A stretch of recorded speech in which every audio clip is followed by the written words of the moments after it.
اٹھ نہیں سکتا، بیٹھ نہیں سکتا، وہ اپنے بڑھاپے کی وجہ سے اتنا کمزور ہو گیا ہے کہ اس میں روزہ رکھنے کی طاقت نہیں ہے، تو ایسا شخص بھی اگر رمضان کے مہینے کے روزے نہیں رکھے گا تو اس پر کوئی گناہ نہیں ہے۔ ایسے بوڑھے شخص کے لیے بھی رمضان کے روزے چھوڑنا جائز ہے، لیکن یہ یاد رہے کہ ایسے شخص کے لیے بھی فدیہ ادا کرنا ضروری ہے۔ پھر اگر وہ ایسے شخص کو بعد میں اتنی طاقت آ جائے کہ وہ تندرست اپنے آپ کو محسوس کرے تو اسے چاہیے کہ اپنے چھوڑے ہوئے جو روزے ہیں وہ اس کو رکھ لے، اس کو قضا پوری کر لے۔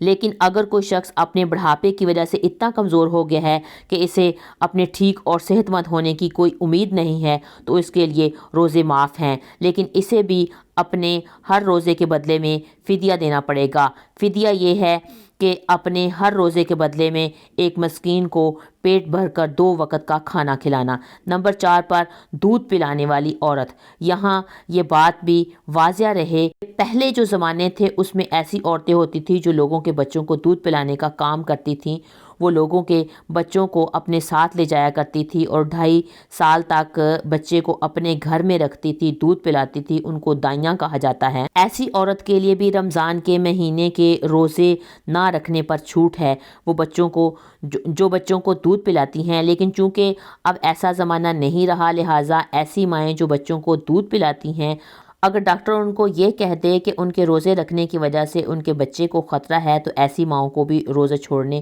میں کوئی گناہ نہیں ہے، لیکن یاد رہے کہ ایسی مائیں بھی بعد میں اپنے روزے کی جو قضا ہے وہ پوری ان کو کرنی پڑے گی۔ نمبر 5 پہ ہے پاگل یا دیوانہ شخص، یعنی 5ویں نمبر پر وہ شخص جس کا ذہنی توازن خراب ہو چکا ہے اور وہ پاگل یا دیوانہ ہو چکا ہے، وہ اپنے آپ سے باہر ہو چکا ہے، وہ بہکی بہکی باتیں کرتا ہے، جو اچانک بے ہوش بھی ہو جاتا ہے، اس کو کوئی دورے پڑتے ہیں، تو ایسا شخص جو ہے اس پر بھی روزے کی چھوٹ جو ہے چھوڑ دینا جائز ہے۔ یعنی اگر ایسا شخص بھی روزہ نہ رکھے تو اس پر کوئی گناہ نہیں ہے، لیکن ایسے شخص کو چاہیے کہ بعد میں جب وہ ٹھیک ہو جائے تو اپنے چھوڑے ہوئے روزے کی بھی وہ قضا دے۔ نمبر 7 پہ حیض یا نفاس والی عورت، یعنی کہ ایسی عورت جس کو ماہانہ پیریڈز چل رہے ہیں، وہ حیض والی عورت ہے، اور ایسی عورت جس نے بچے کو جنم دیا ہے ان کو 40 دن تک بلیڈنگ ہوتی ہے، ان کو ہم نفاس والی عورت کہتے ہیں۔ ایسی عورت کے لیے، دونوں عورتوں کے لیے یہ روزہ جو رکھنا وہ جائز نہیں ہے۔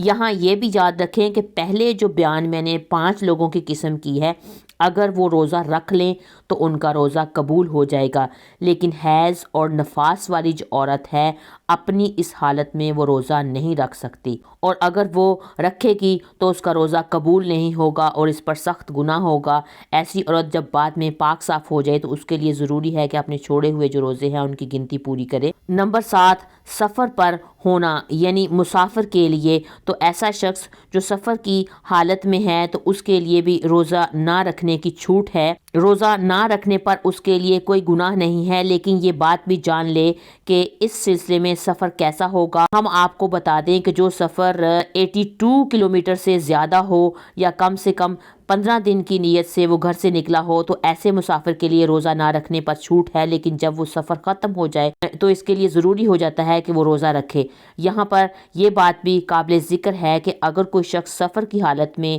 ہے اور وہ یہ کہے کہ میں روزہ ضرور رکھوں گا کیونکہ اس کا سفر آرام دہ ہے، تو ایسے مسافر کی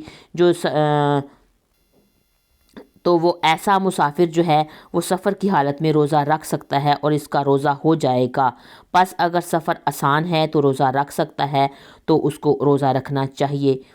اور نمبر 8 ایسا شخص جس کی جان جانے کا خطرہ ہو، یعنی اگر کوئی شخص تلوار لے کر کسی کے پاس آ جائے اور یہ کہے کہ اگر تم روزہ رکھو گے تو میں تمہاری گردن اڑا دوں گا، یعنی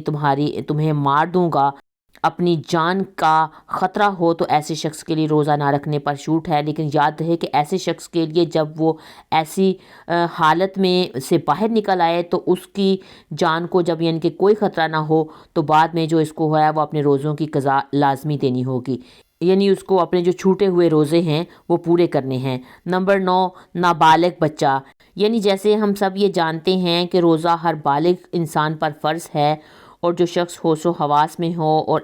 اس طرح روزہ نابالغ بچے پر فرض نہیں ہے، اور اگر کوئی نابالغ بچہ روزہ رکھنا چاہے تو اس کا کوئی گناہ نہیں ہے، اسے روزہ نہ رکھنے پر چھوٹ ہے، لیکن اگر کوئی بچہ 10 سال کا ہو جائے اور وہ روزہ رکھنے کی طاقت رکھتا ہو، اگر وہ روزہ رکھنے کی طاقت رکھتا ہو تو اسے چاہیے کہ وہ روزہ رکھنا شروع کر دے، اور اگر وہ روزہ نہ رکھے تو اس کے گھر والوں کو چاہیے کہ اس پر سختی کرے اور اسے روزہ ضرور رکھوائے۔ اللہ تعالیٰ سے دعا ہے کہ تمام مسلمانوں کو اپنے ماہ رمضان کے روزے خشوع و خضوع کے ساتھ رکھنے کی اللہ تعالیٰ ہمیں طاقت اور توفیق عطا فرمائے، آمین یا رب العالمین۔ اگر آپ کو میری ویڈیو اچھی لگی ہے تو میری ویڈیو کو لائک کریں، میرے چینل ماہین اسلامک وائس کو سبسکرائب کریں اور کمنٹ کر کے اپنی رائے کا اظہار بھی ضرور کیا کریں۔ فی امان اللہ۔